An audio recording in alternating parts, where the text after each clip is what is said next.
So the way I see employee engagement, it is a very critical part of what HR does for adding value to the business.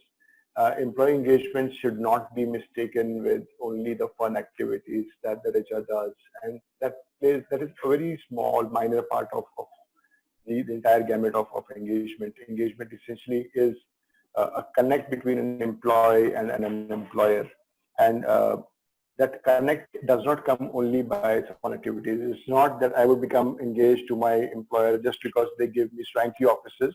There is a beer bar in the office, or there is MacBooks given to me by the company, or branded T-shirts or stationery given to me. These make us feel good. These make us feel valued. This build a connect. That is what it does. But how do you strengthen that connect is by activities which help people progress their career over there. So the entire gamut of talent management, the career progression is there. Then building a trust between the teams, building a collaboration spirit between various teams.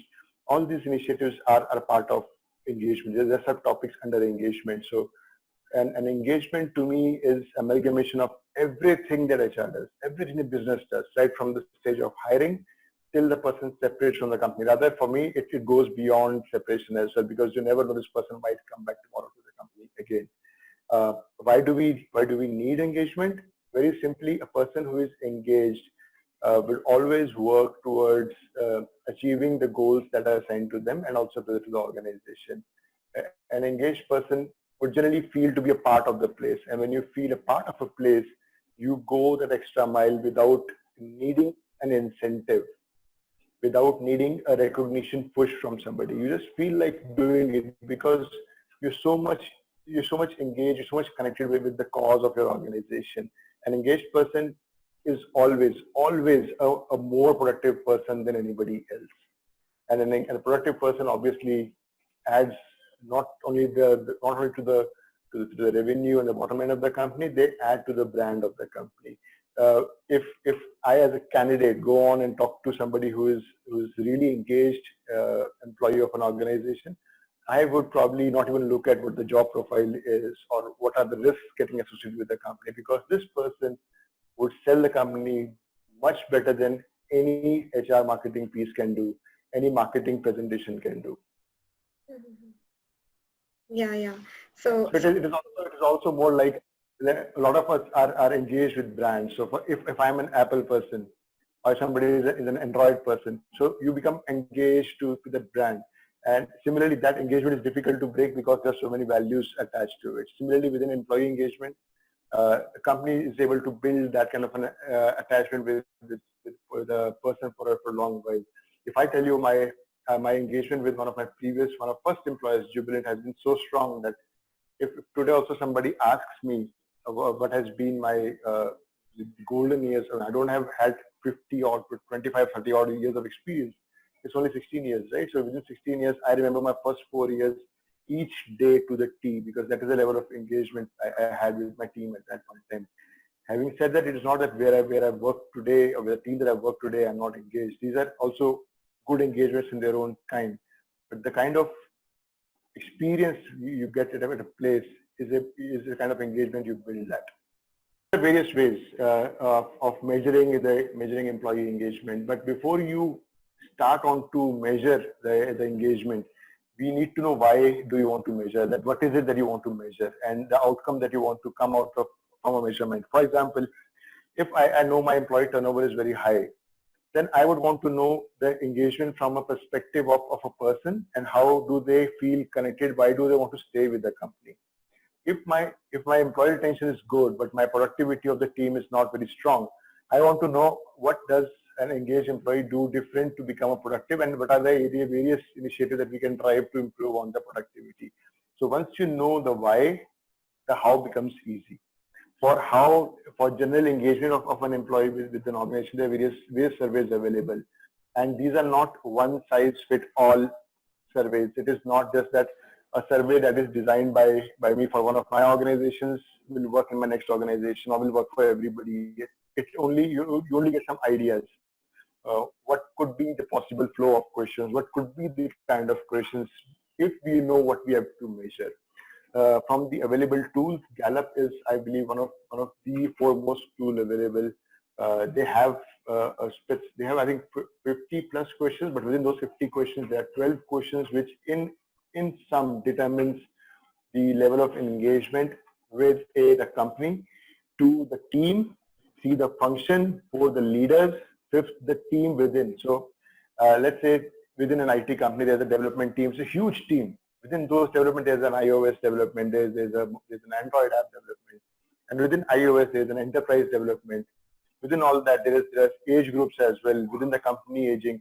So Gallup is able to give you data from all those perspectives. So an organization, in a sense, gets to know which are the key areas that you have to drive your engagement and employee connect through.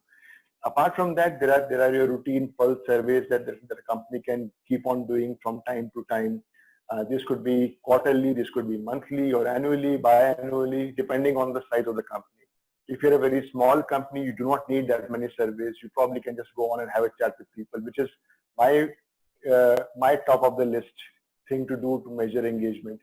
Do a lot of one-on-ones, and these one-on-ones or focus group discussions together form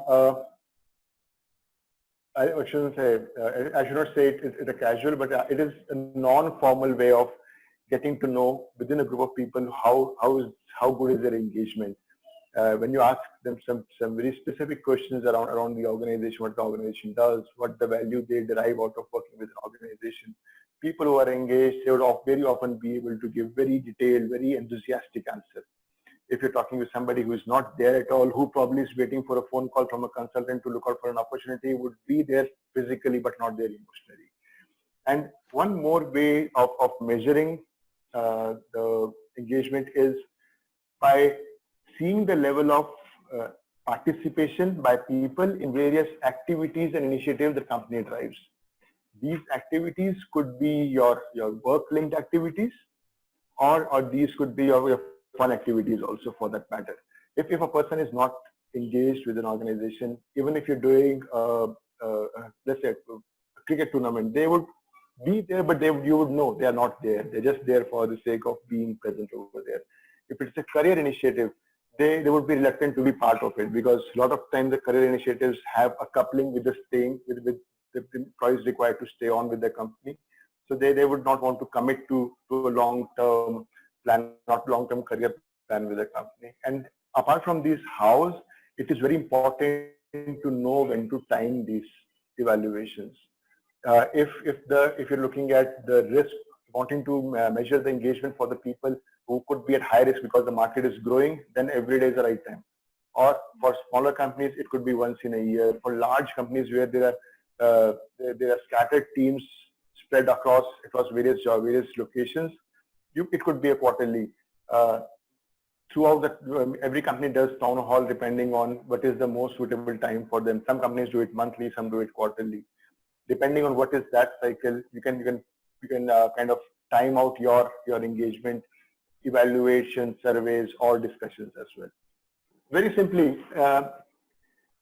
every company measures customer engagement, right?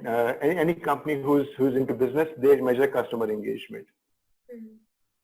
For the same reason, they should measure employee engagement. Any point in time, you have one person working with you. If let's assume the person is starting fresh from the college, there's some time, money, resources invested in making this person productive. You would want to make sure this person stays engaged with you, because when the time of getting the return on investment comes, this person is prime opportunity for somebody in the market to just pluck off from your fruit and eat it. It is like you cook your food, but you don't want to eat it. Somebody else comes and eat it. If you want to eat your own cake, you have to have this engagement measured and maintained at various levels across the positions. It is not only that risk is only for freshers. Anybody who comes, I mean, we are not in a market, we're not in the industry where the talent is easy to come by. It is hard to come by, and everybody wants the very best. I want the very best for my company. You want the very best for your company. There's only one person available in the market, let's say. It's a fight between you and I to get that person. So whosoever gets that person has to retain that person, has to keep that person. And you can only keep that person if you really understand what engages that person with the company. It is not always money. It is not always the titles. It is not always the hierarchy. mostly it is the way a person feels when they step into the office. Even if your office is not in a great business park, if you have an office in a shabby place as well, but moment person walks into the office, if they feel a sense of purpose, they're engaged, they're there, they will be with you at least for some journey, till the time they have had enough of whatever things that they will probably are available in the market which they're missing out in the current environment. Mhm. So I think, yeah,